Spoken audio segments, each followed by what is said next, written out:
Millions of people have poured into the streets of Iran calling for the end of the Islamic regime. The government is fighting back by cutting off internet access and threatening a crackdown by security forces. Amid the chaos, there is hope. The gospel is spreading throughout the country. Chris Mitchell has the story. From Isfahan to Tehran and all of Iran's 31 provinces, millions of Iranians are calling for the overthrow of the regime and death to the dictator. President Trump posted on Truth Social that more than 1 million rallied in the streets of Iran's second largest city, forcing regime forces to leave. In some cities, protesters are attacking police headquarters and the dreaded Basij, the shock troops used by the regime to quench the protests. So far, more than 2,000 protesters have been arrested and dozens killed. The U.S. State Department is publishing posts in Persian to the Iranian people with President Trump's statement that if the regime kills protesters, the U.S. will intervene. In an attempt to smother those protests, the regime is shutting down the internet, and some reports are emerging of massacres by government forces during the blackout. Despite the internet shutdown, the momentum of the movement seems to be escalating. Exiled Crown Prince Reza Pahlavi issued a call for action for yesterday and today. Starting precisely at 8 p.m. wherever you are, whether in the streets or even from your own homes, I call on you to begin chanting exactly at this time. Based on your response, I will announce the next calls to action. Many say Iranians are now looking to Pahlavi. They are chanting the final battle. This is more important because they are chanting this is the final battle. Pahlavi will return because it's a clear vision. They want Islamic Republic overturned and they want a Pahlavi regime back. But despite decades of tyranny, the gospel has flourished in Iran.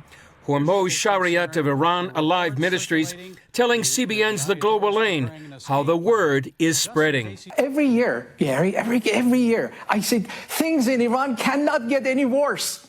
And then it does.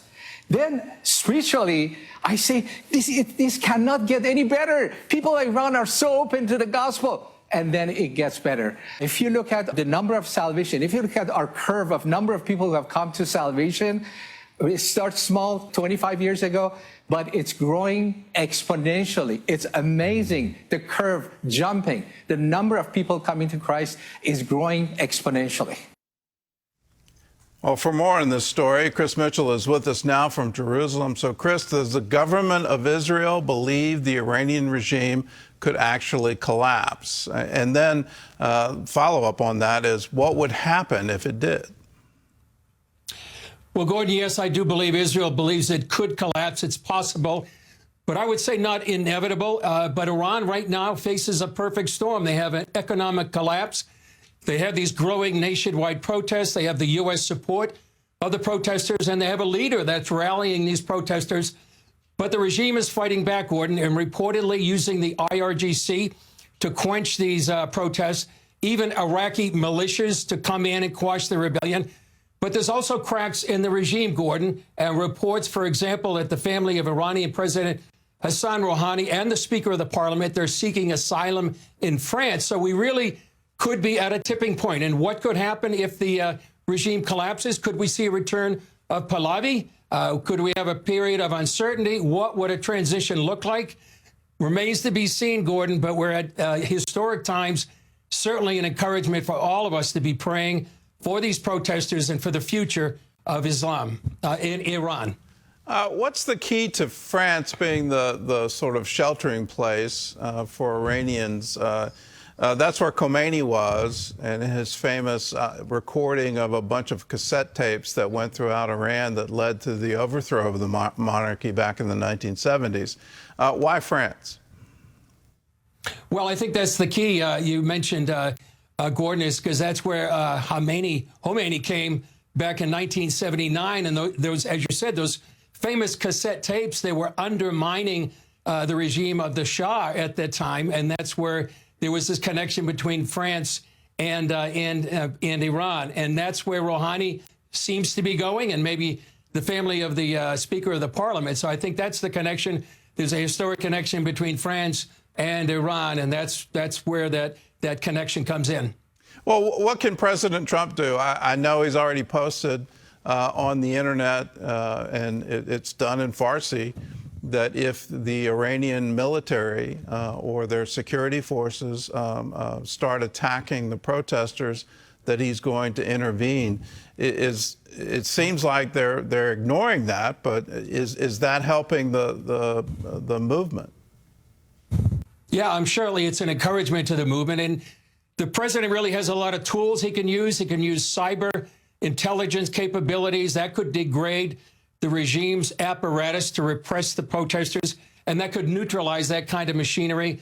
What that would do, Gordon, would level the battlefield for these unarmed civilians who are facing an armed regime, and he can incentivize, encourage defections, he can provide secure communications, and what that would do, allow the Iranians to communicate so they can mobilize. Also, he can intensify diplomatic, economic pressure, and some people are saying what he doesn't need to do is to retreat. He needs to seize what many believe is a historic opportunity to help these people in Iran overthrow this dictatorship that may come just once in a generation. Well, let's talk about the spread of Christianity. I've been hearing for years that the Christian population of Iran, it's the fastest growing Christian population in the world. So what are you hearing from Christian ministries inside Iran about the spread of the gospel? Well, Gordon, I think this is one of the major stories of the Holy Spirit and the church in the world today. What we're hearing is quiet but powerful underground revival, many ministries that are working with Iranian believers inside and outside the country. We just focused on Iran Allied Ministries in that report, but a deeply growing spiritual movement, many converts from Islam coming to faith in Jesus, meeting in secret house churches, small fellowship gatherings. I've heard of one story, they gather together and they pretend like they're having a birthday party in case the police come in, but they often worship in homes. And many of this is marked by supernatural dreams, visions, personal encounters, and just an amazing supernatural story of what's happening in Iran, despite ferocious opposition. And this is rapid growth. And as you said, maybe as many as 1 million believers inside Iran right now, and certainly playing a key role in intercession during these critical days in Iran. Well, let's turn our attention to Syria and the Syrian army attacking Kurds in Aleppo. Once again, Aleppo in the headlines. Why is that so important, and what can the U.S. and Israel do about it? Well, I think it's important, Gordon, because it's really showing the Syrian regime showing its spots. And what's happening right now is the Syrian army is surrounding 2 Kurdish neighborhoods in Aleppo. And what it's doing, an Israeli minister, Amichai Chikli, here in Israel, is saying Syria, backed by Turkey, is accusing it of ethnic cleansing. The same thing they did with the Druze, the Alawites, and the Christians within the past year. These are all against non-believers, the Christians, the Druze, the Kurds, anyone that's not a Sunni Islam. I talked earlier today, Gordon, to a Kurdish pastor. He says, these are the same jihadists who overthrew the Assad regime. Now they're part of the Syrian army, and they've just simply changed their uniforms, taking orders from Turkey. He says the Syrian ministries are keeping quiet, but he's appealing to the governments of the world to intervene to stop, in what he says, quote, the massacres taking place in his neighborhood. So the U.S. and certainly Israel can help support these Kurds, come against the Syrian regime and what it's doing, backed by Turkey. And certainly believers can be praying for those Kurds, Christians, right in harm's way right now in Aleppo. All right. Well, Chris, thanks so much for the insight. Thanks for being with us, and continue to be the watchman on the wall for us all. Thanks. Well, here at home, people in Los Angeles are remembering the catastrophic fires that raged through the city a year ago. 31 people were killed, 57,000 acres burned. Well, CBN's Paul Petit brings us the story. For victims of the LA fires, what happened here in January of 2025 is forever a part of their lives. I wish we could just turn back the hands of time. It doesn't feel like a year, it feels like yesterday. At the time, hurricane-force Santa Ana winds fueled flames that destroyed nearly 19,000 structures. Blake Mallon took these videos before he saw his Pacific Palisades home consumed. I watched them pull out chainsaws out of their truck and tear out trees and try to prevent the jump and run hoses through my house and just, sit there. Couldn't keep it. A year later, there's still plenty of blame to go around. I had a hose in my hand when the water went out. I have a hydrant literally in front of my house. My house had sprinkler systems, right? You can see the Santa Ynez Reservoir from my backyard. Rose Hayes was one of 200,000 residents evacuated. Today, she still needs food made available by Operation Blessing in Altadena. All my pictures, everything was ashes. Rebuilding here is at a trickle. Fewer than a dozen homes have been completely rebuilt, and only 13% of destroyed homes have been issued a building permit. Some Eaton fire victims have turned to living in campers. Coretta Heidelberg's home was one of 21 that burned on her street. I have one friend that literally had vouchers and lived in 16 different hotels. Some of the hardships that people have experienced is unbelievable. And a report just days ago, a startling admission by the new LA fire chief that the department watered down its after-action report on the Palisades fire to protect top brass.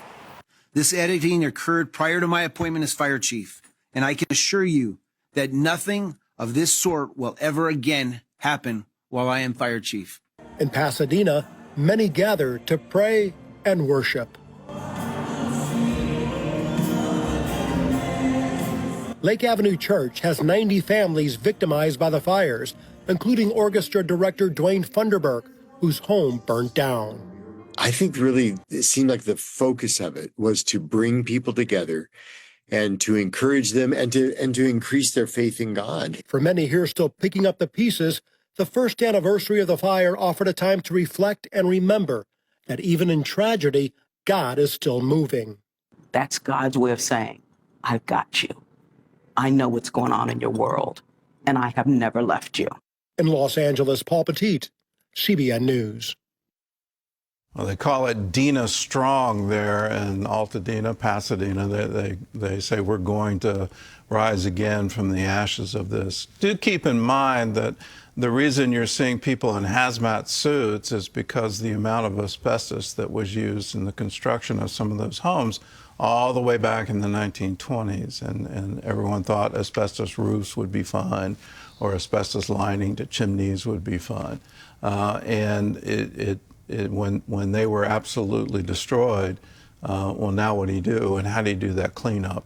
It's going to take years to do it, but in that time, the residents there are saying, we're strong, we're Dina strong, and we're going to be coming back.